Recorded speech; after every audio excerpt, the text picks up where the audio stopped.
senantiasa mengambil manhaj dari Al-Quran. Sebelum mengerjakan sesuatu, dikeluarkan dulu keutamaannya. Oh, ini kelihatan sederhana tapi penting.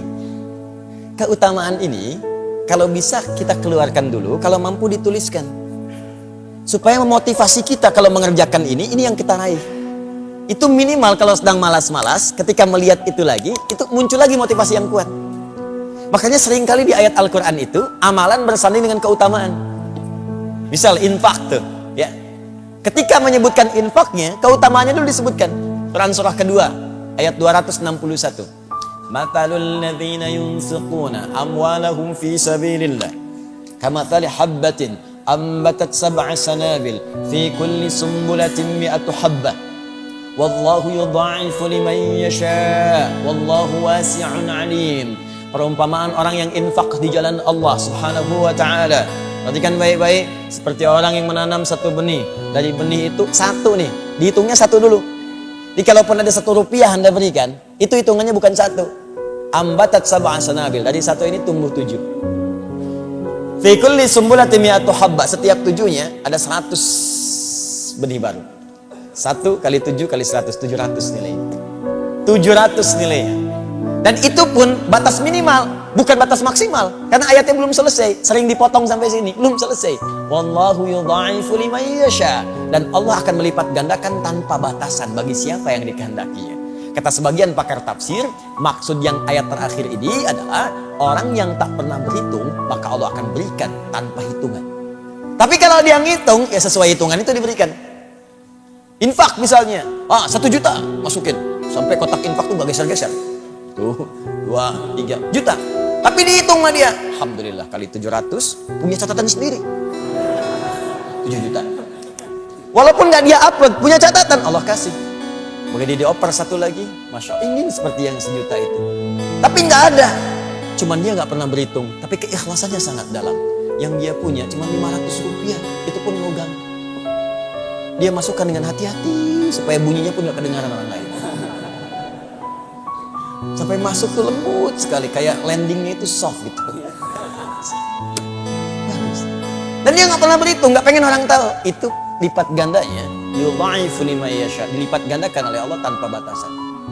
Bisa jadi dia masukkan 500, lipat gandanya bisa 1 juta, 1 miliar, 1 triliun dan sebagainya. Allah Ta'ala adam.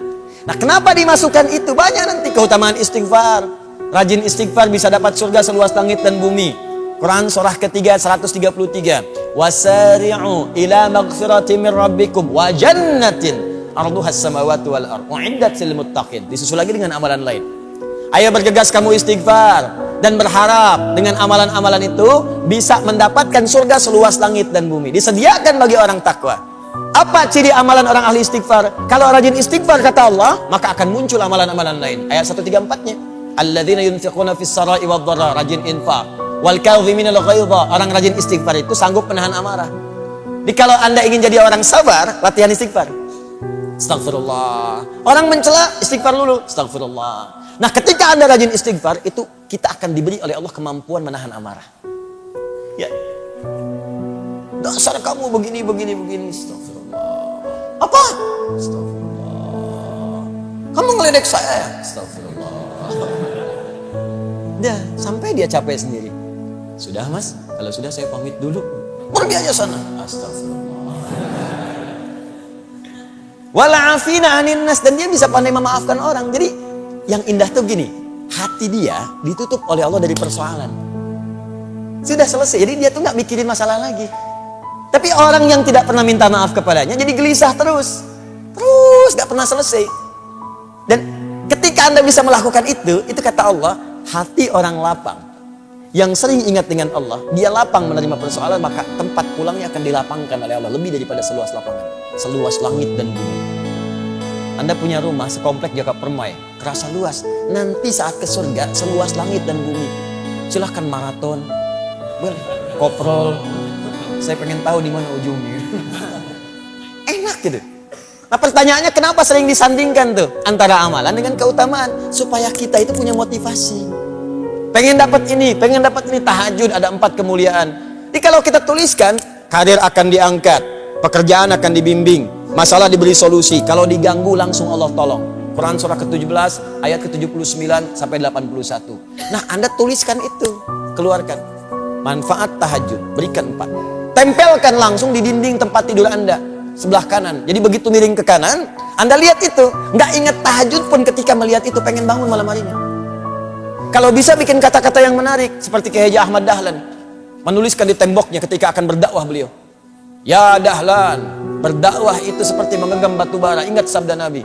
Kalau kamu karena ujian yang kecil aja, karena celaan kamu gagal, kecil kamu. Seperti memegang batu bara. Tuliskan di dinding kita. Katanya karir pengen diangkat oleh Allah. Tahajud aja nggak mampu. Katanya pengen hidupnya mudah. Tapi bangun 2 rakaat aja nggak sanggup. Katanya pengen ditolong oleh Allah. Tapi begitu Allah ingin berikan, kamu nggak panggil. Sepertinya apa sih maumu? Tuliskan di situ. Ya, tuliskan. Di situ aku kadang merasa sedih padamu. Catat tuh. Tulis di tembok kita. Begitu dituliskan seperti itu, malam bangun. Itu manhaj namanya. Langsung antum setting alarm kan? Bangunnya bismillah jam 3, bangun. Alarm 2:04, 2:30, 2:45. Ya, supaya tertata rapi. Alarm 2:15 mematikan alarm 2:30. Alarm 2:30 matikan alarm 2:45. 15 menit kan ada persiapan. Jangan dikira orang bangun tuh langsung sadar, kan duduk dulu. Duduk, ngantuk, begini dulu kan, tahan-tahan. Ya, begitu sadar jam 6.